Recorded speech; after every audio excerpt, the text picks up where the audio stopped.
देखो भैया, आज मुद्दा है जब सैलरी में इंक्रीमेंट मिले तो चल रहे होम लोन को जल्दी खत्म करने की प्लानिंग करें ईएमआई बढ़ा करके, या दूसरी तरफ जो होम लोन कहता हूं, जो सैलरी इंक्रीमेंट हुआ है उस बढ़ी हुई सैलरी से कहीं नया इन्वेस्टमेंट करें क्या? कौन सा ज्यादा फायदेमंद है, आज पूरा कंपैरिजन करके बताने वाला हूं।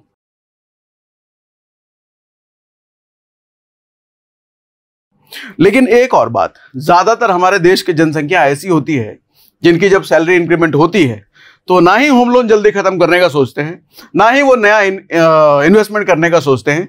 वो क्या सोचते हैं सर? ज्यादातर लोगों की सोच होती है खर्चे बढ़ाना। मतलब अगर सैलरी बढ़ी है तो नया फर्नीचर हम लगा लेते हैं घर में भैया, नया कोई आईफोन ले आते हैं, नया कोई किसी तरीके से हम लग्जरी चीजें फिर करने लग जाते हैं। कुछ लोग लग्जरी फ्लैट में रेंट पर शिफ्ट हो जाएंगे। अभी कम से कम रेंट वाले फ्लैट में रह रहे हैं, 15,000 रुपये रेंट जा रहा है, हम 20,000 वाले में चले जाएं।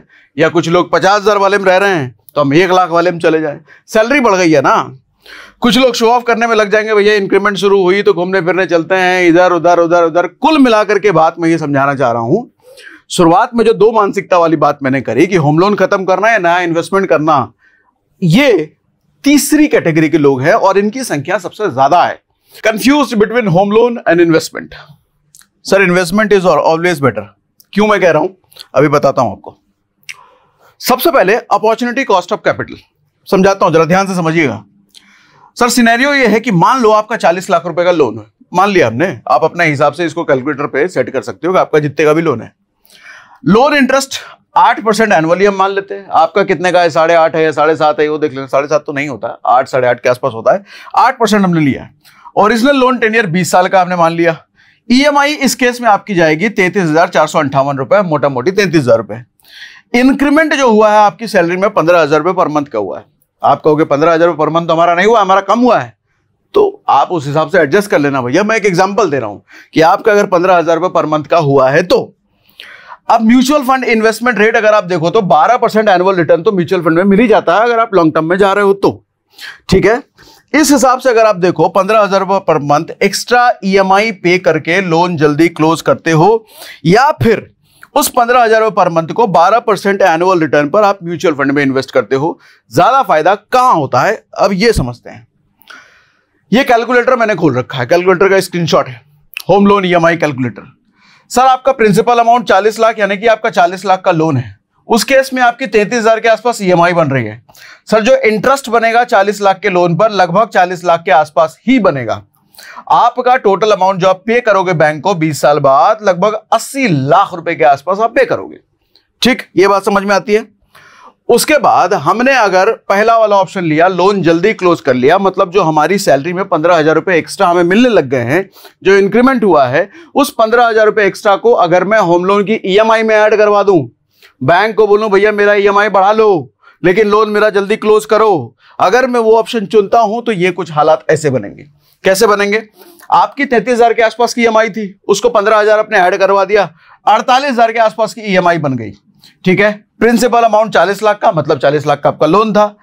सर अब जो इंटरेस्ट आपका बनेगा लगभग 18 लाख रुपए के आसपास बनेगा और टोटल पेएबल अमाउंट बैंक को, मतलब जो बैंक को आप टोटल पैसा दोगे वो 58 लाख रुपए दोगे। पहले आप 80 लाख रुपए के आसपास दे रहे थे ना, 80 लाख रुपए टोटल आपका पेएबल बन रहा था बैंक को, अब सिर्फ 58 लाख रुपए पैसे दोगे, मतलब मोटा मोटी आपका 22 लाख रुपए बच गया।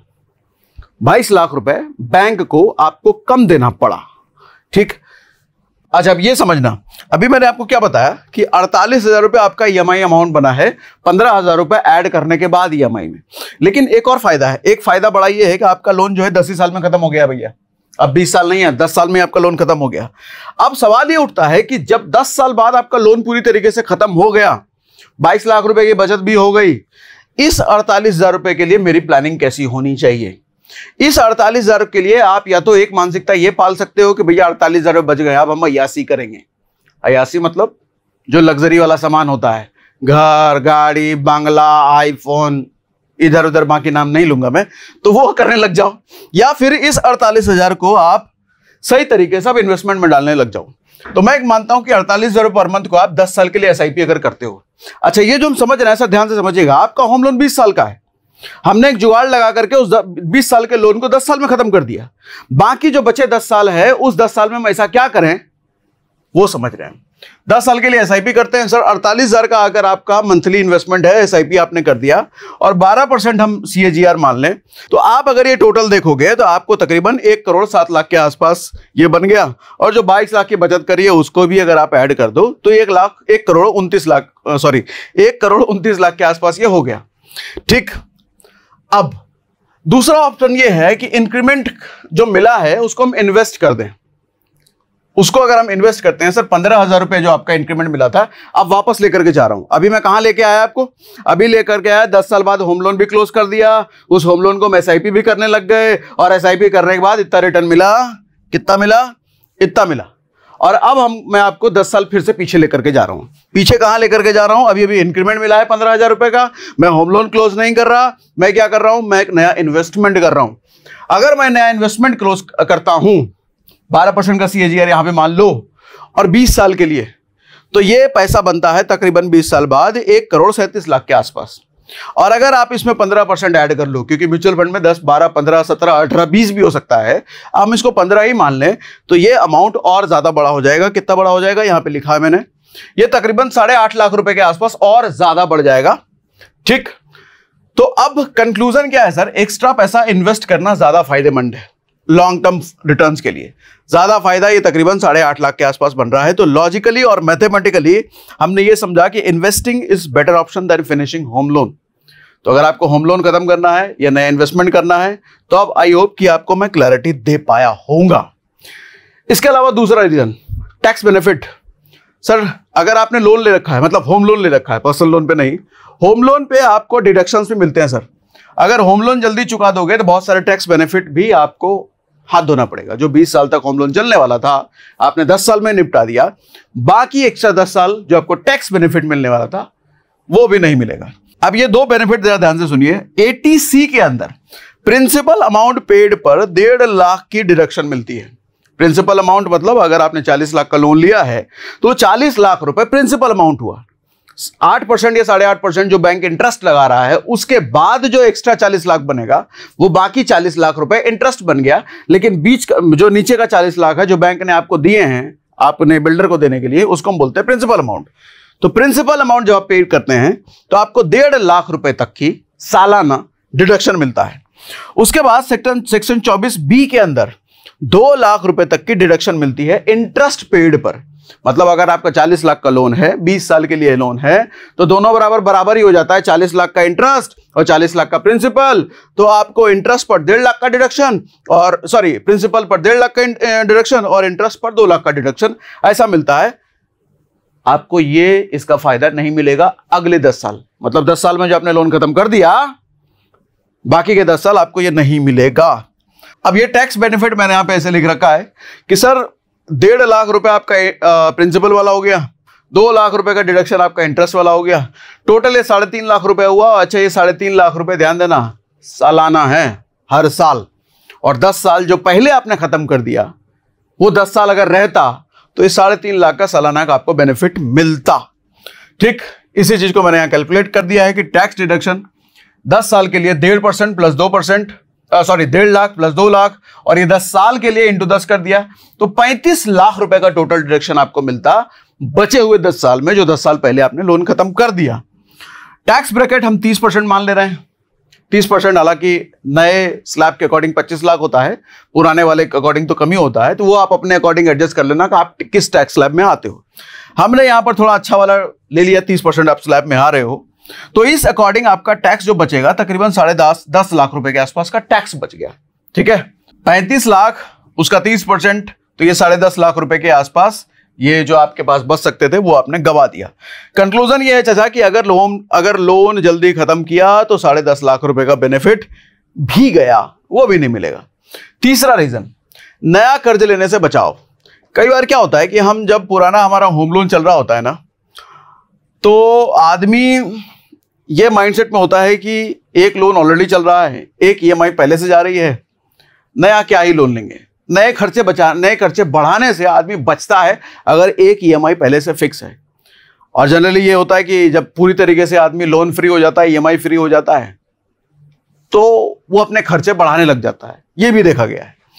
तो तब तक इंसान नया लोन लेने से बचता है जब तक एक लोन चल रहा है। दिमाग में पहले से एग्जिस्टिंग वाला खत्म कर लूं, ये वाला माइंडसेट होता है तो ये एक अच्छा है, अच्छा डायरेक्शन में लेकर के जाता है। लेकिन जैसे ही लोन पूरा हो जाता है लोग सोचते हैं चलो मैं फ्री हो गया हूं चाचा, कि क्यों ना एक नए लोन पर वैकेशन कर ली जाए, थोड़ा घूमने फिरने चला जाए या कुछ एक्स्ट्रा गाड़ी वाड़ी ले लिया जाए। इस तरीके से एक नए कर्जे की शुरुआत और हो जाती है। इसलिए भी एग्जिस्टिंग होम लोन चलते रहना चाहिए। और एक बात बताऊं जो यहां मेंशन नहीं किया है, सर होम लोन इकलौता ऐसा लोन होता है जो सबसे सस्ता लोन होता है। अगर आप 8% पे भी कर रहे हो, मतलब बैंक को 8% दे रहे हो, और म्यूचुअल फंड में अगर आपको 12 भी मिल रहा है, सर 4% का तो सीधा यहां गैप है। तो अगर आप 8% बैंक को पे कर रहे हो और आपको 12% मिल रहा है तो समझदारी क्या कहती है भैया, 8% जाने दो, उधर से मैं 12 कमा लूं, 4% के सरप्लस में वैसे ही रहोगे। इसीलिए आप चाहे नौकरी करो, बिजनेस करो, मैं तो यही सलाह देता हूं कि सर पर्सनल लोन जल्द से जल्द खत्म करो, क्रेडिट कार्ड तुरंत खत्म करो, लेकिन होम लोन को चलने दो, नहीं खत्म करने हो, बिल्कुल नहीं। इससे सस्ता लोन कुछ होता ही नहीं है। आप म्यूचुअल फंड में इससे ज्यादा कमा लोगे, ठीक है। अब चौथा रीजन, सर लाइफस्टाइल इन्फ्लेशन से आप बचाते हो। इसको मैंने एक साइकिल में दर्शा रखा है कि जब आप बहुत मेहनत करते हो, आपको एक सैलरी हाइक मिलती है और ज्यादा उस सैलरी हाइक से आप पैसे खर्च करना शुरू कर देते हो। Luxuries become your necessity. जब जो आपने बढ़े हुए पैसे से लग्जरी की आदत डाली थी, अब आपकी वो नेसेसिटी मतलब जरूरत बन चुकी है, अब पैसे खत्म होने लग जाते हैं। तो लाइफस्टाइल इन्फ्लेशन से भी आप बचते हो अगर आपका एक होम लोन ऑलरेडी चल रहा है, तो ये भी बड़ा कारण होता है। अब इसको ध्यान से समझिए। रेगुलर ईएमआई पेमेंट से फाइनेंशियल डिसिप्लिन आता है। एक रूटीन बना होता है कि भैया इतना पैसा तो हर महीने निकलेगा ही निकलेगा, इसलिए बचे हुए पैसे को हमको मैनेज करना है। ठीक, अगर लोन ना हो तो एक्स्ट्रा पैसे खर्च करने का मन करेगा, ये जाहिर सी बात है। आदमी के हाथ खुल जाते हैं, जो पैसा बचने लगा है वो फोमो में खर्चे में निकल जाता है। आदमी जरूरत और शौक का फर्क भूल जाता है, लाइफस्टाइल अपग्रेड करने में अपनी जिंदगी जहन्नम बना लेता है भैया। इसीलिए एक होम लोन चलना भी बेटर है, मतलब कई मायनों में अच्छा है। पांचवा रीजन, ये लोन मोटिवेशन का भी काम करता है। कैसे मोटिवेशन का काम करता है? जब कोई लोन चालू होता है तो लोग ज्यादा मेहनत करते हैं क्योंकि उसका खर्चा एक जगह जाने लग गया भैया। अब फोकस रहते हैं और प्रोडक्टिव बने रहते हैं।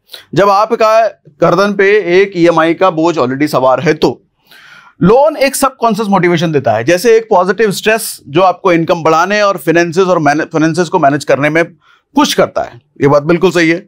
जब कोई लोन नहीं होता तो आदमी रिलैक्स हो जाता है, आदमी फिर ज्यादा मेहनत मारने के उससे बचता है। रीजन 6 है लिक्विडिटी।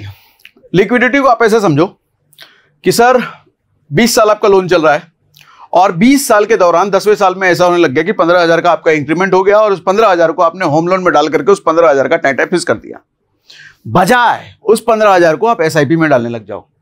तो एसआईपी में डालने लग जाओ तो इसका आपको एक फ्रीडम भी मिलता है एसआईपी से। क्या फ्रीडम मिलता है?